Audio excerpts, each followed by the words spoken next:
We are fortunate to have Sam. I actually know Sam for so long, actually, as a graduate student, I guess, doing pointer analysis in Boulder, right? That's right, yeah. And a fantastic runner who always ran ahead of me and many others. Sam is actually, after grad school, he went to Facebook, right? And he built sorry?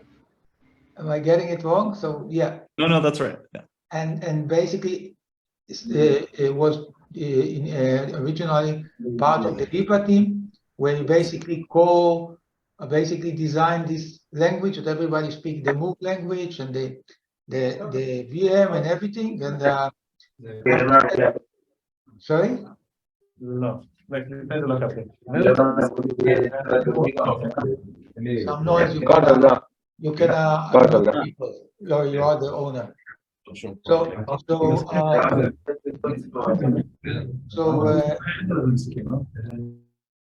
बड़ी important meeting में बैठा है बहुत So Sam is actually designed Move, and Move is now used by 2 blockchain, and we think it's very important for us as part of understanding the domain. So we love to hear how Move is progressing and what are the design principle behind Move. So go, Sam. We are here. Hey, thanks so much for having me, and thanks for the introduction. So yeah, I'm Sam. I'm the co-founder and CTO of Mistin Labs. Move, I'm the one speaking today, but Move is a collective project with both the design and implementation with collaborators in a number of different areas. So my colleagues at Mistin Labs, other colleagues at Aptos, colleagues at Meta, and we work with some academic researchers at Stanford and at Waterloo, and then also some folks at Starcoin and OL, which are other Move blockchains. So I'm going to cover 4 different things today, and this talk will sort of start at a very accessible level and become increasingly less accessible, and especially toward the end, hope to get into some bytecode level details for static analysis and verification nerds and have a discussion around that. But I'm going to kick off with a little bit of motivation for why we decided to create Move and why we think it's important, and why the world needs yet another smart contract programming language. So this part starts off with some fairly strong and maybe controversial opinions, but I'll just say exactly what I think, which is that I think smart contract safety is an existential threat to broader crypto adoption. So if we sort of look at the state of the world today, these eye-popping hacks, values in the tens of millions, maybe even hundreds of millions, are a fairly routine occurrence. You sort of hear about them on a weekly basis. And I think some people see this and they think, this is because these smart contract developers are cowboys, they're just not being careful enough, and that that's what the problem is. But I really don't think that's the case. I think, being the smart contract developers I know are extremely careful, extremely security conscious, extremely qualified, and they really understand the importance of what they're doing. They understand the underlying blockchains. They know all of this stuff. And it's a very lucrative profession. If you're a good smart contract developer, you can make a salary in the high 6 figures. There's every reason to attract the best developers to do this task. So if the space grows and we get more smart contract developers, I think the state of security actually isn't going to get better. It'll get worse, because I think the best folks have already sort of self-selected into this. And so if the space grows, we're actually going to have more and more security problems as people will just say, hey, I want to be a product builder and I don't want to worry about security or the underlying blockchains. I'm just trying to get work done. And, that makes it even easier to create vulnerabilities and these bad outcomes. So my take is that the only way to grow the developer community, smart contract developer community, in a sustainable way is we need much, much safer smart contract languages. We need more advanced testing, analysis, and verification tools like Certora and other things in the space. And, we need both of these, and it needs to be much, much improved. The dev experience of today has to be much improved. Otherwise, the dev community just either won't grow because it's too scary for folks who are sitting on the sidelines and worried about smart contract security to jump in, or it'll grow in a way that makes the security issues even worse, and it's just sort of implodes on itself. So when I bring this up, a lot of people will sort of broadly agree and say, yeah, I think this is sort of true, but it's too late. Solidity and the EVM already have these massive network effects. There are too many developers. We'll sort of never overcome it. It's entrenched. And I think when you look at the numbers, I think that's just really not true. So if you look at how many monthly active EVM smart contract developers there are, it's a very, very small developer community. We're talking about 5,000 people relative to conventional language communities like JavaScript. There's 16 million JavaScript developers. I think there are 12 million iOS developers. So this is, even though there's been 7 years since Ethereum began, the growth of this community has been slow, and it's still fairly small. So I think it's really not too late to establish a safer and cross-platform industry standard, and that's really what we're seeking to do with Move. So what would we really want? So if you accept the premise that we want a different kind of smart contract language, what do we want from this? So what are these smart contract things, and what's important about them? So they're not really like conventional programs. You're not going to use a smart contract language to write a compiler or to write an operating system. The smart contracts are very specialized. I claim they only really do 3 different kinds of things. So you define some new types of assets, you define some policies for reading, writing, and transferring these assets, and then you check access control policies, who's allowed to touch this asset, what are they allowed to do with it, and these sorts of things. So these are the key operations in a smart contract language. What you really need is language support that gives you safe abstractions for writing your own custom assets that behave in a sane way, good abstractions for ownership and access control. And of course, you also really want strong isolation. The thing that's especially hard about smart contract programming is you're writing some open source code that has to be safe, but you're not going to hide it behind a firewall or run it in a separate process. It's going to interact directly with code that's written by motivated attackers who want to steal the money your smart contract is managing or otherwise wreak havoc. So these aren't common tasks in conventional languages where we just we get security via things like process isolation. And I claim they're also not well supported by existing smart contract languages because at the time these languages were created, we just didn't really understand what smart contracts were yet or what folks wanted to do with them. So if you look at other smart contract languages, you typically can't do these things, which seem like natural things to want to do. So you can't pass an asset as an argument to a function or return one from a function. You can't store an asset in a data structure. You can't say, hey, I'm going to let this callee temporarily borrow an asset, but I want to guarantee that I get it back afterwards. You can't declare some asset type in contract 1 and then let it be reused by contract 2. The way this sort of pattern works and say the EVM is that contract 1 and contract 2 would both have big hash tables inside of them. The assets are sort of trapped inside there and they never move across contracts. You just have to communicate in this sort of actory style between them. So you can't ever take an asset outside of the contract that created it, and so your code ends up looking like this web of communicating things. But you can't do the conventional kind of type-based abstraction that we use to build complex programs elsewhere.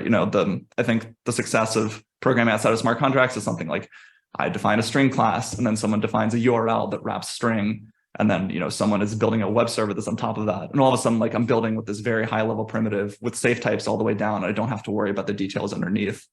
But if string and URL and web server were all separate contracts and had to communicate with each other to do anything, it very quickly becomes unmanageable, both to write code from an ergonomic perspective and to do things safely. So in Move, what we're trying to do is make it so that you can do all of the things above, and that it's natural and that it's safe, so that you can write at a high level of abstraction and do the things that smart contract developers are trying to do. So a little preview of the key thing that Move is doing. So these key concepts of assets and ownership are encoded via a substructural type system. So if you write a function signature like this, fun by C coin returns a card title, you should read this as saying, if you give me the buy function a coin, then I'll give you back a card title. And then let's look at a different function signature. This register function, this says, if you show me your title, you notice this ampersand, this is a reference to a card title, and pay me a fee, then I'll give you back a card registration.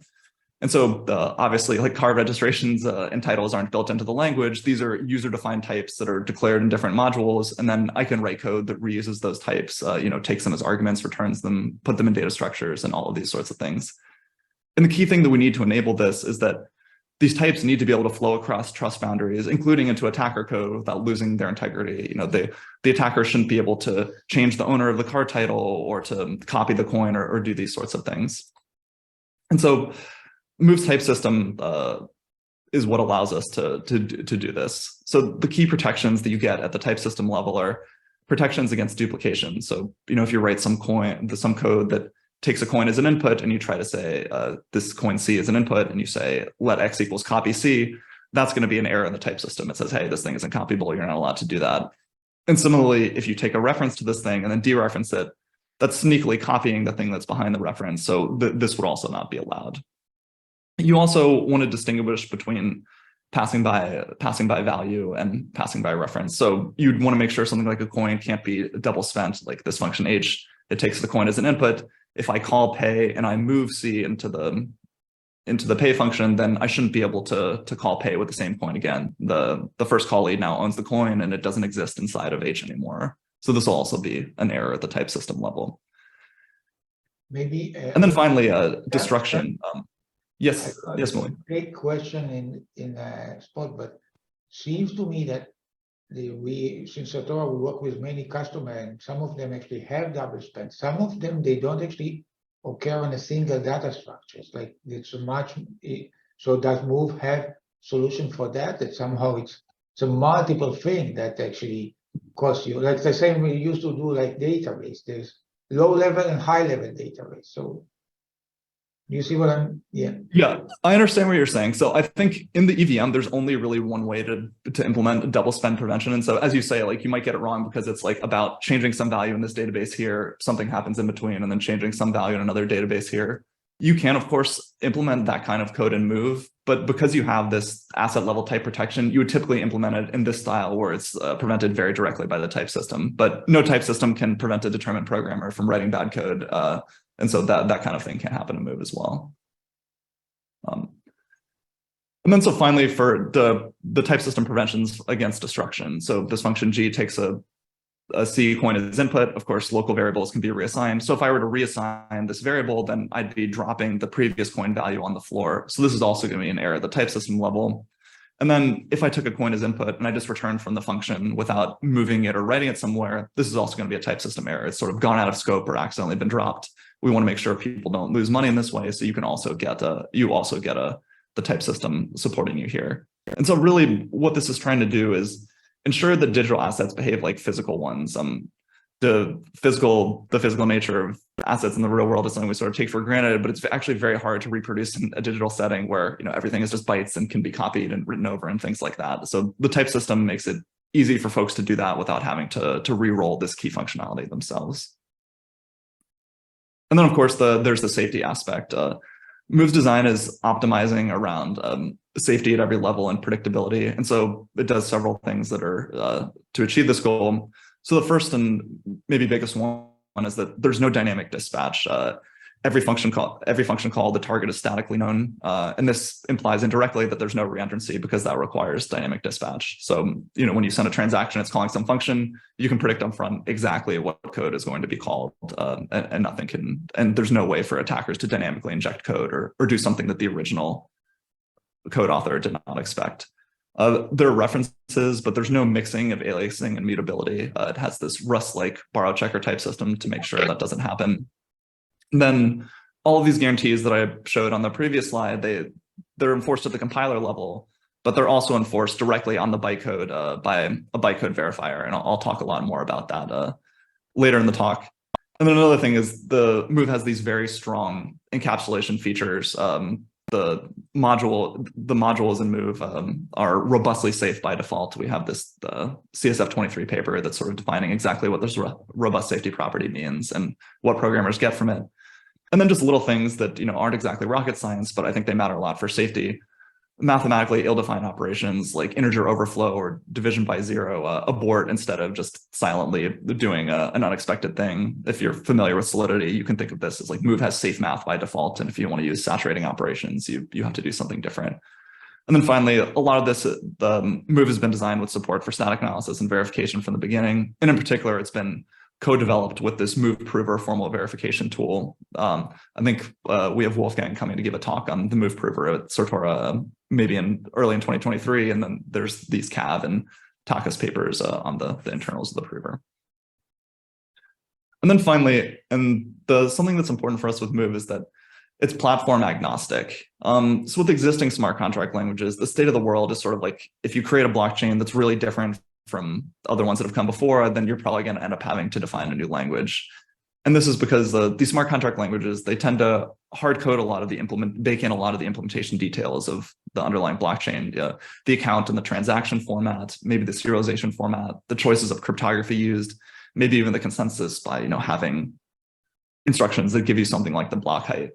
So that means if you're trying to come up with a new blockchain that's maybe more scalable than an existing one, you're in a tough spot where either you have to inherit some of the design decisions of the previous blockchain that maybe is what made it hard to scale in the first place, and then you have to bootstrap a new programming language and a community around that language, or you have to use an existing language and you sort of inherit the platform limitations that comes with. And so with Move, we've tried really hard to make the core language as simple and non-blockchainy as possible, in particular to be agnostic to all of these implementation details. In Move, there isn't even such a thing as accounts or transactions. It's an embedded language where someone puts that in at the higher layer, and at the lower layer in Move, it's just a set of very simple primitives that actually don't really have much to do with blockchain other than design. And so what that allows us to do is that if Move can be used in blockchains that look very, very different under the hood, that make different decisions in terms of how transactions work, how parallel execution works, the strategies they're using to scale or to do authenticated reads. And so we're seeing this with a few different blockchains today. So there's Sui, there's Aptos, there's OL, which was, and then there's Starcoin, which is actually the original Move powered blockchain. These are very different in terms of how they work under the hood, but they all use the same Move language. Programmers can reuse their expertise, and in some cases, even their contract code directly across these platforms, and they benefit from all of the same tooling. We think this is super important to build a large and healthy language community. Like, going back to this slide about 5,000 EVM programmers, I think that can only grow as long as EVM and EVM forks or Ethereum forks are the dominant platform. Whereas with Move, if some new blockchain comes along today and it's much better than, say, Sui, then it can use Move, and programmers can just jump over to that without making significant changes to what they have to do. And finally, there's also a lot of interest from both existing chains to add Move as a second language, like Solana, or emerging chains that are going to be Move powered. So the bold vision that we have for Move is this should be the WASM of Web3. If you're running a blockchain, you don't even think about it. Like what's running on this chain is the Move bytecode and the Move VM, and then you have source languages that run on top of it. And then even if the blockchains are different in terms of how they work, you still have the same programming experience, the same tooling, and the same community. So that's the end of the motivation part. Now I'm going to talk a little bit about Move from the programmer's perspective, do a walkthrough of various features to sort of get a deeper feel of what the language has in it and what it's like to program in Move. And so in Move, everything is organized around modules. A module is the minimal unit of code abstraction. Modules only have a few different kinds of things. You can declare struct types, you can declare functions, and you can declare constants. You can also reuse both types and functions that are declared from other modules. So here we're saying use coin, : : coin. That's saying there's some module somewhere else called coin, import the coin type from that, and then I can just use that inside of my module.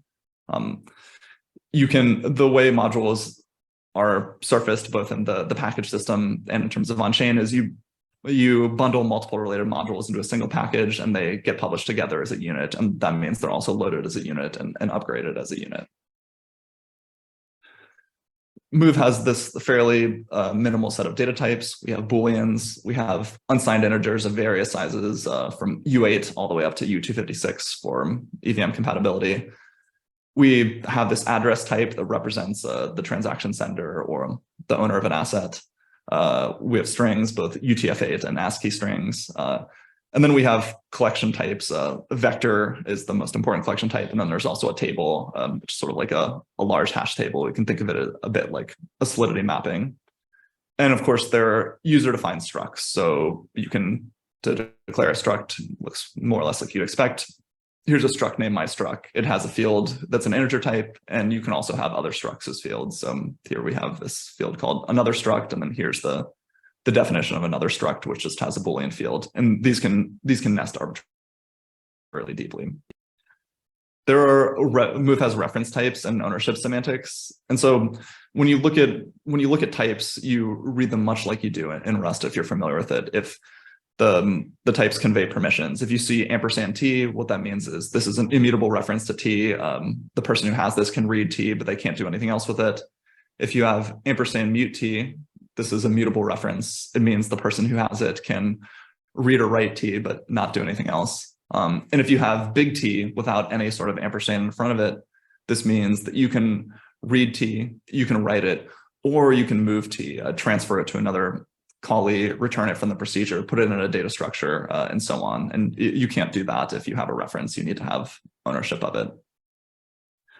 We constrain structs and data structures so they cannot contain references. And so this means that, if you're familiar with Rust and the borrow checker, this actually ends up being similar, but actually quite a bit simpler. There's no such thing as reference lifetimes in Move. That's only required if you have references inside data structures. And there's this reborrowing feature that gets fairly complicated if you're trying to formalize what the Rust borrow checker does. And that's also not present in Move. We can deal with this in a different way.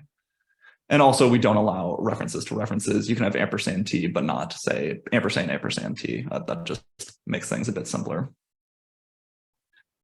Okay, now we get to sort of maybe the most unique and interesting feature of Move that we alluded to before when talking about the type system, but this is what we call abilities. You've probably heard people say, hey, Move has linear types or Move has affine types, and both of those things are true or not true. The ability system allows you to express the concept of a linear type or of an affine type, and it allows you to express a number of other things as well. It basically gives you a lot of control over how you and others are allowed to use a particular struct type.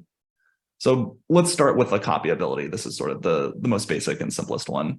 So if a struct has copy, then it means you're allowed to duplicate it via basically a mem copy or via a dereference.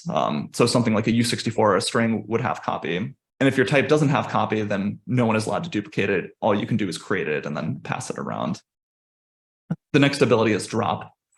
What drop means is that this type can be indiscriminately discarded. Say, you store it in a local variable and then return from the procedure without using it. You have it in a local variable and then you overwrite it, or you pop it off the operand stack. You can do that if your type has drop, which of course like a string or a U64 would have.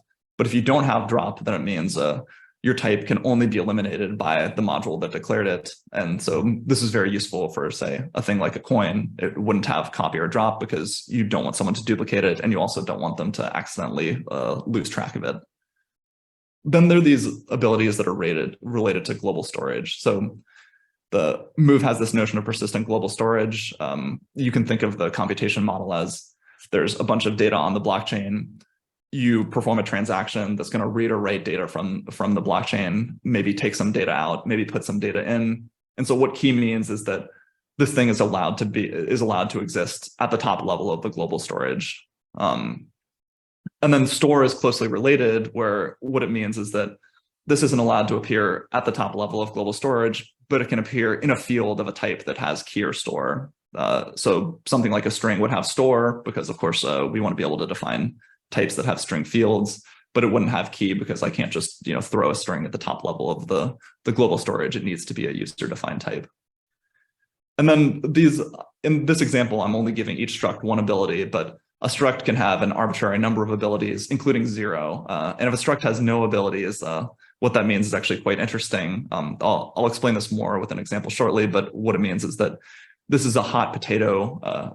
We call this the hot potato pattern that has to be eliminated inside the same transaction that created it. We can't put it in global storage and we can't drop it. So the only thing we can do is get rid of it. And so this enables some interesting design patterns. Okay, Move also has generics. These generics exist both at compile time and at runtime, and you can use them to constrain struct and function definitions. And so the classic generic example is cup of tea. So here we have the struct called cup, and then it has a t field inside whose type is t. And you can constrain these type parameters with ability constraints. So this particular thing says t has to have store, but I could also write, say, that t has to be copyable or t has key or this sort of thing. Functions can also have generic type parameters with ability constraints. And here, adding a ability constraint to a type parameter allows you to perform ability-specific operations on unknown types. So here I've written some function called copy. I take a reference to something that has copy, and because it's copyable, I'm allowed to do start t and copy the value inside of it and return a t. If I were to get rid of the copy type constraint here, I wouldn't be able to do that because I don't know that t is safe to copy. And then finally, we have this notion of phantom type parameters. Typically, you want to use a type parameter in a field declaration, but sometimes you don't want to. So for example, if you're defining a coin, I want to have a type parameter that distinguishes, say, coin of Sui from coin of USD, but I don't actually have something that's, of type Sui or USD under the hood. It's just a value of U64. So this phantom feature allows you to distinguish these types so that I don't accidentally merge Sui and USD. They're different types that shouldn't be able to be merged into a single coin, but without actually needing to use the type parameter. Move has function visibility. Some of this is very standard. Some of it looks a little bit different. There's this notion of an entry function, which means that this function is allowed to be called from a transaction. And then of course it has public visibility. Public visibility means you can be called from other modules, but not from a transaction. And if your entry, it means you can be called from a transaction. Public entry means you can be called from anywhere. And so this option where you're entry but not public is kind of interesting. Say like if you're writing a DEX and you don't want folks to use flash loans with this DEX, you can make the API for your DEX entry but not public, and then that means okay, there's some flash loan code that someone else wants to compose with this. They won't actually be able to because they can just hit your DEX from the top level via this entry function. Of course, you can have private visibility. A function is only callable within the current module. And then there's also this friend option. I mentioned packages earlier where there's a bunch of modules that get bundled together. Friend functions can be called by other modules in that same package, but not by modules outside of that package or by other packages. Then there are some other encapsulation features beyond function visibility. So if I have this module M1 and it declares some struct inside of it, if I'm inside some module M2 that wants to use S, there's a variety of things I can't do. So say I try to construct a value of type S, I won't be allowed to do that. You can't. You can only pack this value S inside the module that declares it. Similarly, let's say someone gives me an S as input and I try to unpack it. This is the syntax for unpacking. This is also not allowed. S can only be unpacked inside M1, the module that declared it. And then the final thing is that all fields are private. If I try to write something like this, it would also be an error. I can only access the fields of S inside the module that declared it. So what this means is S is very opaque outside of the module that defined it. As the module author, I can write functions that enforce some set of invariants I care about on S and its fields, and then I can be sure that these are going to be respected in other modules because there's no way for it to get at the fields and violate my internal invariants. Okay, so let's put it all together by looking at an example, and especially like this absence of dynamic dispatch is something that raises a lot of questions. And so I want to show an example where you do something that would require dynamic dispatch elsewhere, but you're still able to do it in Move by leveraging the type system. So this example is going to be a flash loan, which is this classic, interesting thing that you can do in DeFi that you can't do in conventional finance. You take out a loan, and this loan, it's a very short duration loan. It only lasts for the duration of a transaction. You have to pay it back before the end of a transaction. So I have to write this in a particular dialect of Move, so I'll do it in the dialect of Move we use in Sui. So let me take 1 second to explain a few other features of the Sui Move. And so in Sui Move, everything is organized around objects. This key ability has an interpretation move to say, hey, this thing's an object. And every object has to have this globally unique ID, this UID type, in addition to its other fields. And then the way we organize the Sui global storage is it's a big map from these globally unique object IDs to whatever the byte of the objects are. So this isn't present in core Move, but this is how we set it up in Sui. And then the other thing we do is we provide this set of APIs for putting objects into global storage or under addresses via transfer. So the first kind of transfer API allows you to give an object to an address. And so here we get some object as input T, and then we have some address, and then we call transfer.transfer. Now this object lives in global storage, and it's owned by this particular address adder. Inside of objects, there's some metadata like the owner of the object. And so what this code is doing is it's saying put T in global storage and then scribble on the object's owner metadata to make adder the owner. There's a couple of different ownership modes. Address is the most common one, but there's also a so-called shared ownership. So there's this share object API that puts the object in global storage, but the owner, instead of being a particular address, says shared. Anyone's allowed to send a transaction that touches this object. So this is useful for so-called smart contract objects, something like an auction or a DEX or anything that a bunch of different folks can be hitting at once is going to be a shared object, whereas something like a coin or an NFT or something that belongs to a particular address that others don't need to be able to touch will be a single owner object. So for the Flash lender, we're going to use both of these types of objects. Sorry, I have to define some types first. So let's define our Flash lender. We give it a phantom type to represent the type of coins that we're going to be lending out. We give it key because it's going to be an object. It's got the object ID, and it has this to-lend field that contains the coins that are available to be lent out. And then we define some fee that the person who asked for the loan is going to need to pay. So this thing is going to be a shared object because anyone should be able to take out a Flash loan. But as we'll see, it will have some permissioning around it, and that only the owner can deposit more money into to-lend and then take out the profits from to-lend. We define this receipt. So you'll notice that this has no ability constraints. This is this so-called hot potato where it can't be stored, dropped, copied, or transferred. When what's going to happen is this receipt will remember the lender that it came from, and it'll say the amount that it has to repay, and we'll write the code such that we'll hand the borrower a receipt, and then the only way they'll be able to get rid of it is by going back to the loan contract and repaying the loan. And that's how we sort of simulate the dynamic dispatch without actually having any dynamism. And so finally, there's this admin cap.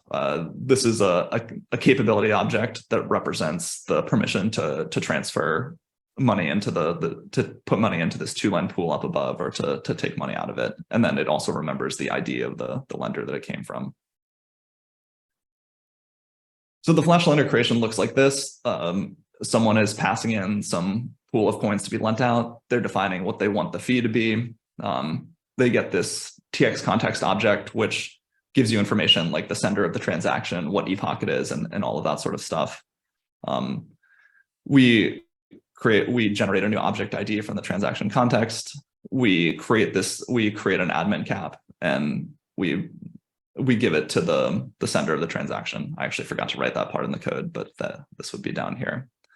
And then we create the Flash lender object. This thing has the ID that we created. It takes in this to-lend as the initial pool of funds to be lent. And then we make this shared so anyone's allowed to take out a Flash loan. So requesting a loan would look like this. We're going to take the Flash lender as input. We have some amount that we would like to request in the loan. Again, we have the TX context. And we're going to get back coins that are whose value is amount. And we're going to get back this receipt hot potato that's going to force me to repay the loan. So what we do is we look at how much is available to lend. We make sure that the person isn't asking for more money than that, and abort the transaction if so. Aborting works very much like in Ethereum, where if this assertion fails, all the effects that the transaction has had so far are going to be reverted. It's all or nothing, and there's no error handling. Then if the loan isn't too big, we'll take some amount outside of it. We'll figure out how much does the lender need to repay, which should be the amount they asked for plus whatever the fee that's defined in the Flash lender is. And then we create this receipt object that captures that, and we hand them both the coins that we lent them and the receipt. So this repay is symmetric. We, again, take a reference to this Flash lender. We get back the coins to repay it. And then we have the receipt object as well. So we'll unpack the receipt, make sure that this receipt actually came from the same lender that gave the original loan. And then we'll make sure that the payment is the right amount. It can't be either too much or too little. And then if the payment amount is correct, we'll toss it back into the to-lend pool of the Flash lender. And so the hot potato aspect here is that this receipt thing, some attacker code gets it. They won't be able to just return and leave it out of scope. That code wouldn't even type check. They won't be able to put it into global storage because it doesn't have key. That code also would not even type check. The only way they can write a type correct program is to pass it back to this repay function, because that's the only API that the Flash lender code exposes for being able to get rid of this receipt thing. So this is kind of a nifty trick, like you sort of invert the dynamism of the control flow, and a lot of cases in Move will end up looking like this that require these sort of creative design patterns. So that's the end of the example part. I now want to dive a little bit deeper into the design of the move bytecode, the VM, and this bytecode verifier. So at a high level, the move toolchain looks like this. The developer writes some code in the source language, like we saw in the previous section. There's a compiler that does type checks and turns that code into bytecode. And then there's this bytecode verifier component that is going to do these type checks again, but is going to do it at the bytecode level. And this exists so that the protections given by the type system aren't just protecting the developer from themselves, it's also protecting the developer from other developers. These bytecode verifier guarantees are like a bill of rights that everyone has, and not just things to prevent you from shooting yourself in the foot.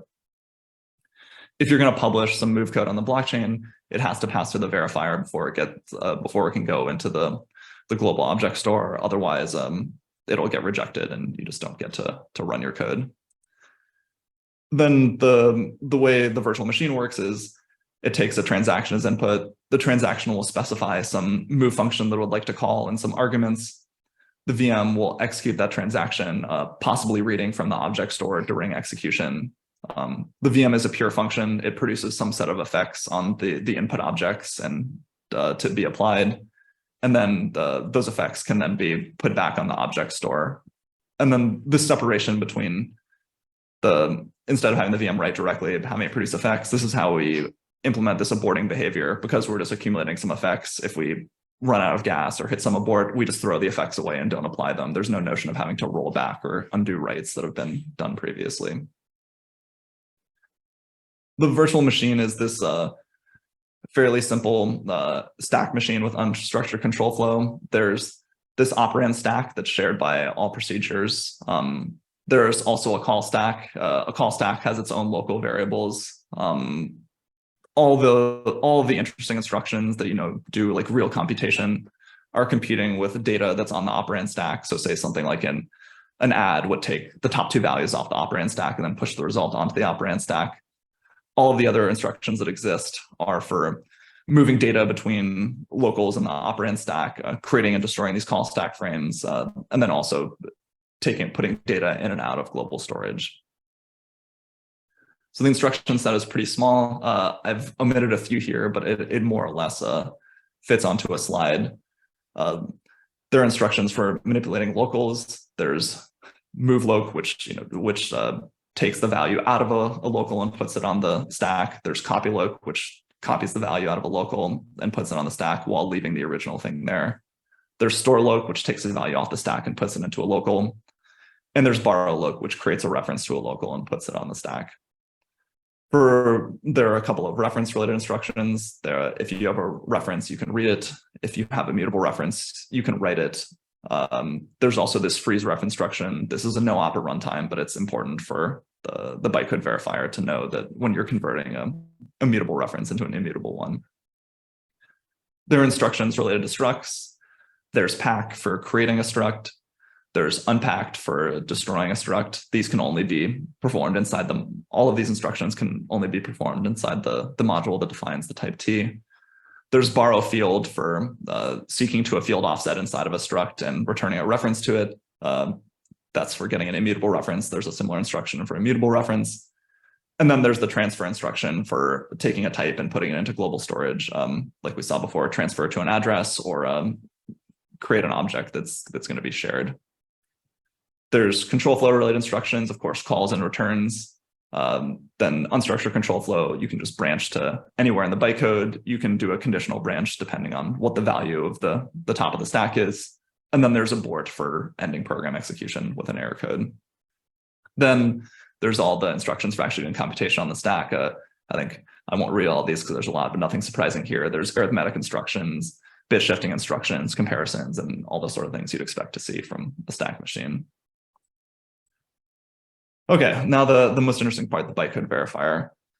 So the idea of this is very similar to what's done in the JVM or CLR, which also have these bytecode verifiers. You want to ship around untrusted bytecode and be able to run it, but have some sanity checks on what the bytecode is going to be allowed to do. Also very similar to the idea of proof carrying code, where you have some code that carries a lightweight proof of correctness or something that you can check to make sure that it doesn't do nasty things. And so the checks of the verifier, almost all the sorry, let me back up for 1 second and say, almost all the design of the bytecode language was done with the intention of making these checks extremely efficient, extremely simple, and extremely local. So when you look at these passes in the verifier, they actually end up being very boring. And they're boring because we've designed it to make it really, really easy to do these instead of making this an advanced static analysis. And so there's a type safety check, sort of obvious what that does. Like when you call a function, make sure you're binding arguments the correct types.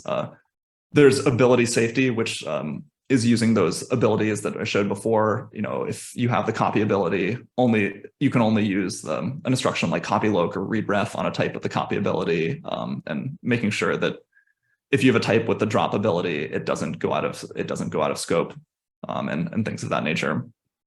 The most complicated part of the borrow checker is this reference safety analysis, which is basically the equivalent of the Rust borrow checker, but done at the bytecode level.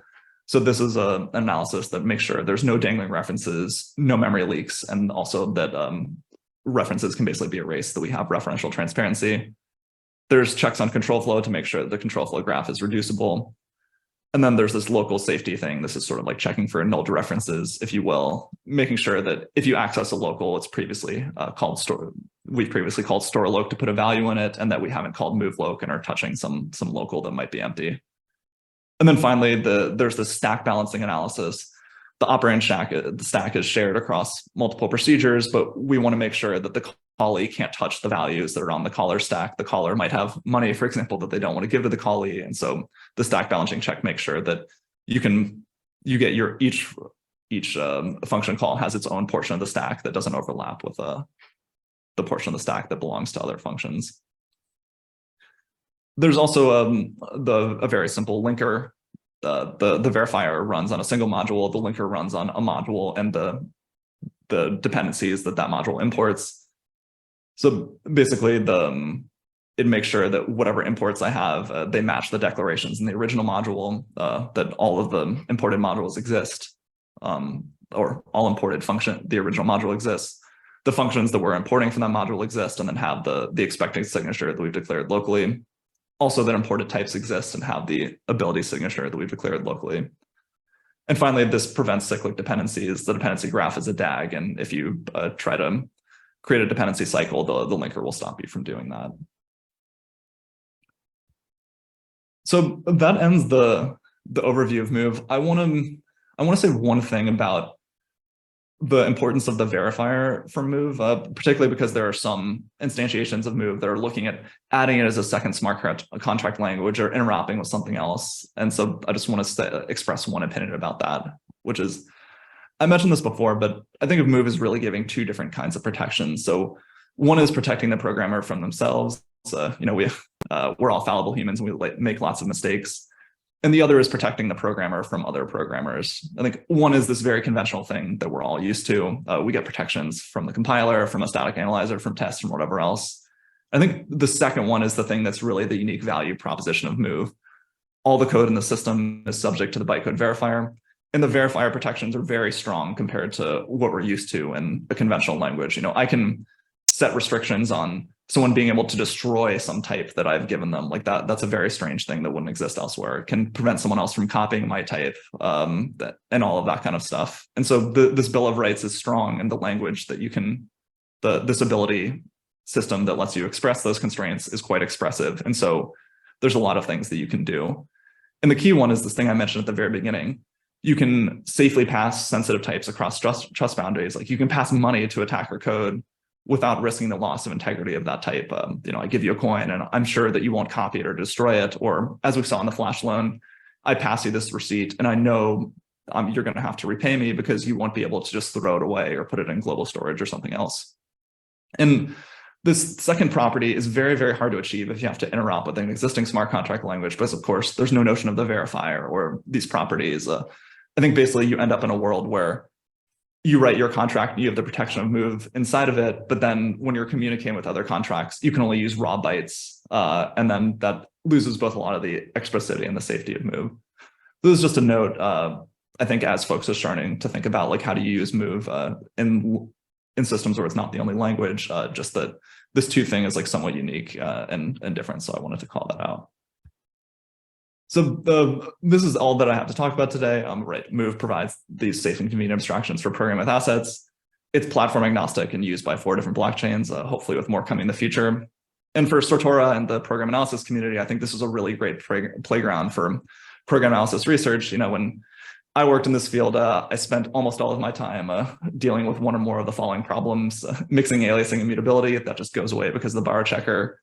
Dynamic dispatch, that's also not there. Everything is static. Reflection, don't even want to talk about that. I'll have bad memories. That certainly makes analysis hard. And there's also no concurrency. So things are sort of very simple, and there are different challenges to deal with, like reasoning simultaneously about the dynamic semantics of the VM and the static protections that are given by the verifier. And so I think it's a great place to look at program analysis and to check out some new problems. And the Move is still a young language. The community is very small. We need more core contributors, more auditors, more researchers, static analyzers and verifiers, fuzzers, and testing tools. There's just a rich space that we'd really like help with. So I've dropped a couple of links here, and happy to take your questions. Thank you so much for the invitation. You said that you don't have lifetimes and you can't have references inside different structs, but you can't have a vector, like it's also for generics, so you can't have a vector of references. That's correct. Yeah, so after working a bit with Rust and moving references around a lot, it seems very limiting. I'm not sure how it would work. I would probably need to experience it myself. But it seems like there is a combination of 3 things. You want the optimizations after compilation to be very efficient for gas. You want safety, and developers want to develop quickly. And usually you can't have all 3, right? So how do you see Move managing all of this, especially the optimization part? Actually, I find that interesting. Yeah, so I think the sacrifice that Move makes is it's very simple and restrictive compared to a general purpose language. As you say, like, you know, in Rust, like having references in a vector and a data structure is sort of a fundamental feature because you're trying to write this very efficient and low level code. But in the smart contract space, the programs are very short and simple. You know, we're talking like, you know, tens of thousands or hundreds of thousands instructions in a typical transaction. And I think most of the execution speed comes from parallelism and intelligence higher in the stack, like, you know, being smart about being able to read from the global object database, even if it's a distributed object store, being able to parallelize transactions really effectively. And at least in Sui, like the interpreter performance isn't something that's a big bottleneck. Now, with that said, I think there's still a lot that we can do to make Move very fast. We haven't tried very hard yet just because we haven't had the profiler point at it, but it's both so minimal and like there's a lot of static safety that an optimizer has to work with that we think we can make a lot of progress there. So I'm not sure I totally covered your question. There are a few different parts to it, but please like dive in and let's talk about the other bits if I missed something. No, you didn't really miss something. So like it's very different from what we know with the gas and the EVM. So it's hard to compare really. And I need to work with the language to understand how you work with it. So I think you answered that.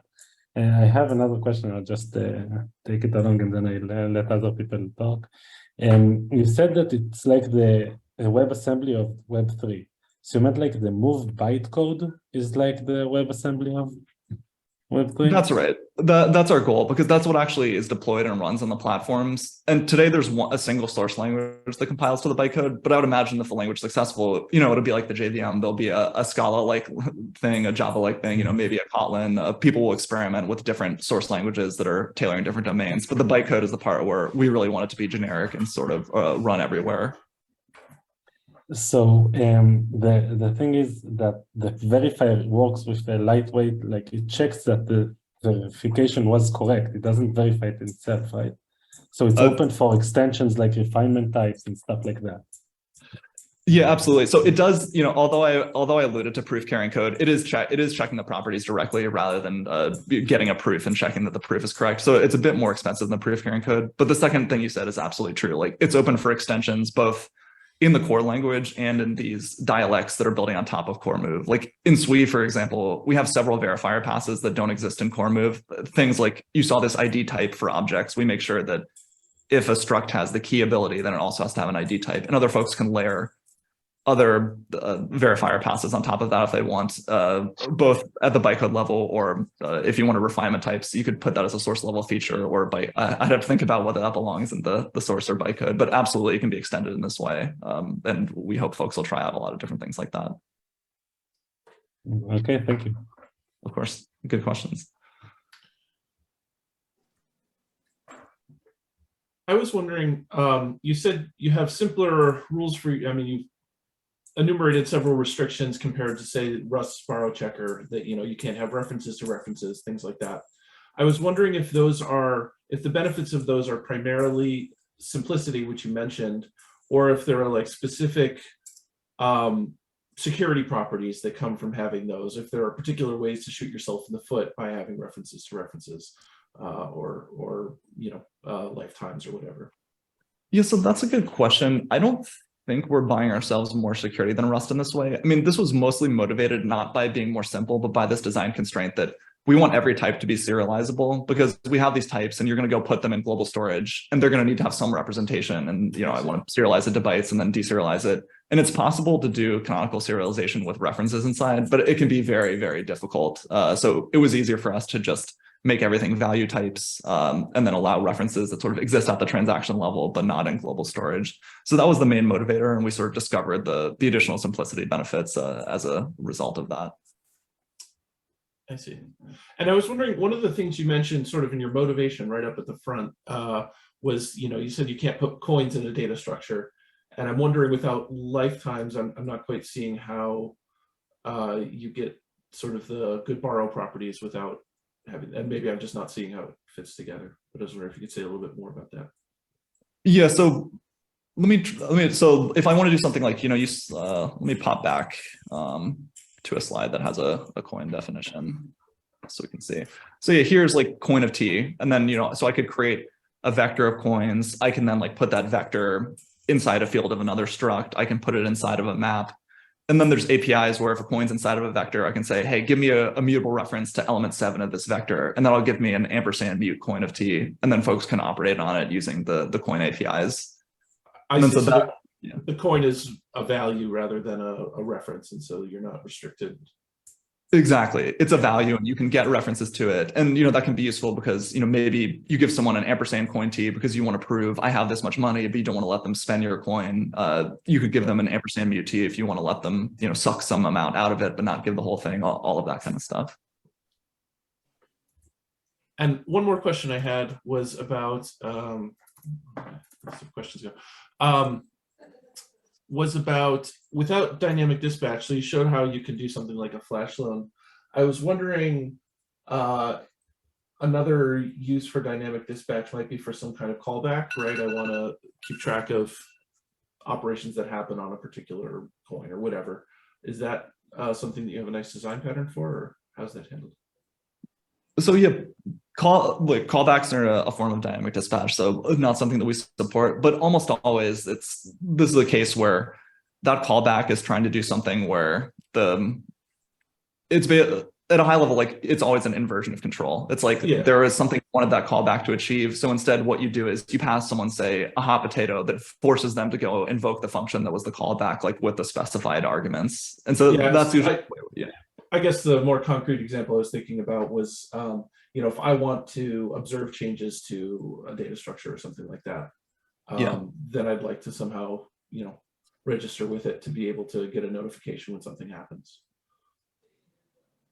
So this is inside a single smart contract. Do you want to see changes, or this is an external observer that wants to see them? I was thinking of an external observer. Got it. Yeah. So for an external observer, I didn't talk about this, but there's an event system, much like in I can't remember if this is actually a Solidity or EVM feature. I think it's an EVM feature. There's an event system. So that's usually how you do it. Like, say you have a domain registry and you would emit an event each time someone registers a new name, then maybe someone's keeping an offline copy of that data structure and they use that to update it, or just they know to update their wallet or that sort of thing. So this isn't something I covered, but that's how we do the offline observability. It's sort of like a meta level callback. It doesn't exist inside the language, but of course, in the outside world, we want people to be able to subscribe to on-chain happenings.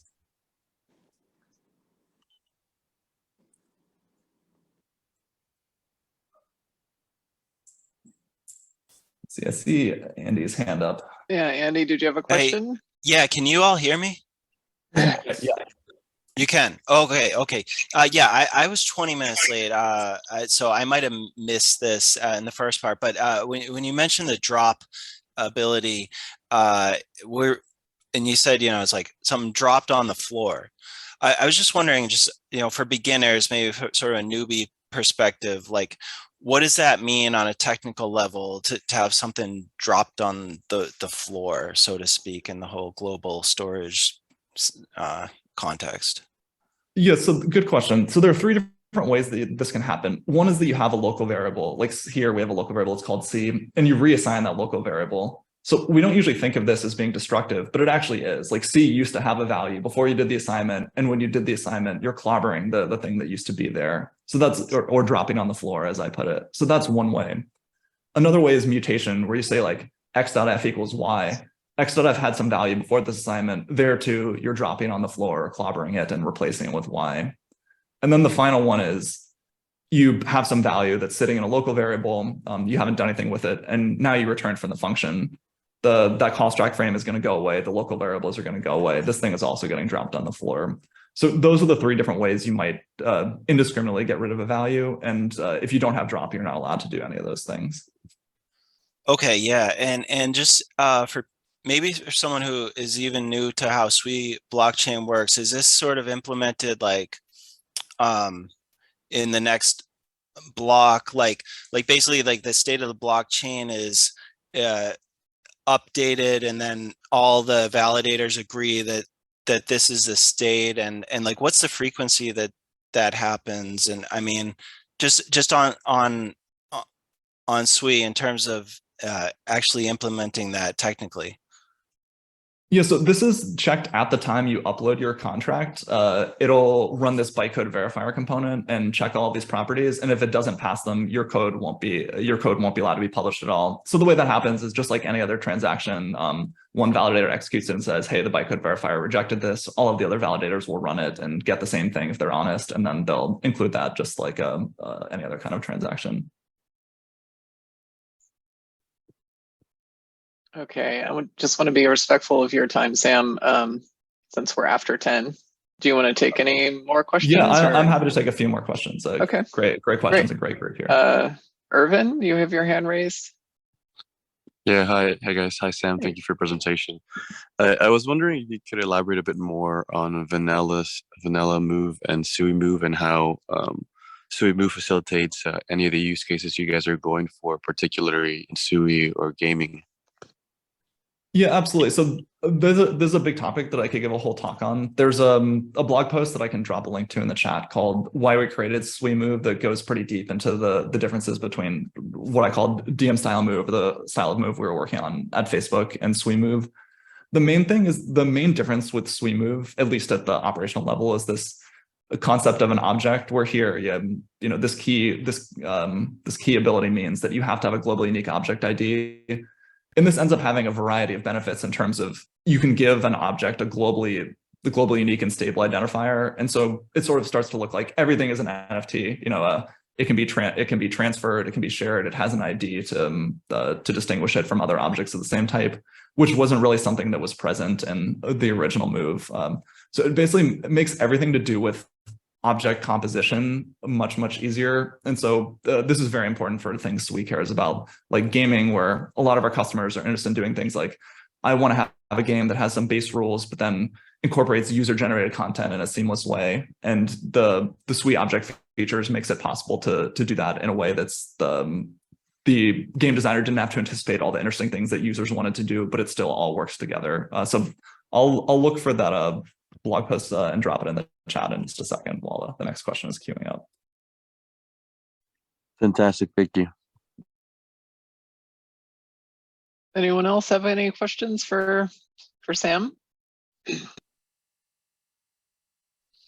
I do have my hand raised up. So oh, right. Okay. All right. So my name is Fode. Hey, Sam, thank you again for the presentation. I showed up like a little bit late. I'm a developer advocate at the Wormhole Foundation for the Wormhole Protocol. And I'm just curious to know, like, usually actually a lot of my actually really work, like like really revolves around like advocacy for like programming languages, for blockchains, for whatnot, right? So if you have to like really summarize it, and I've watched a lot of your videos, a lot of the content, like what is like the main value prop for like Move? And I understand about the object model. I understand the lack of dynamic dispatch. I understand about the fact that resources don't actually live in actually smart contract itself. So if it gets compromised, maybe users don't lose their funds and such, right? But to you, like if you had to summarize it, like what for developers today, what is the main value prop actually for Move? Yeah. So if I really had to break it down, I would say first-class assets and safety. I think like those are the two things that really, really matter for smart contracts. And Move is really targeting both of those. And I think trying to do a better job at it than other languages, if I really had to break it down. But if you give me 10 words, I could say more. If you give me 20, it just all depends on the level of explanation. All right, no problem. That was good enough. No problem. Thank you. Yeah, good question. For sure, thanks. All right. Anyone else? Chandra's shaking her head no. All right. Thank you very much, Sam. We'll post the video up on our YouTube later today. Yeah, thank you for joining. Hey, thanks again. Thank you, Mulia. Thank you, Sertara. It's great fun to be here.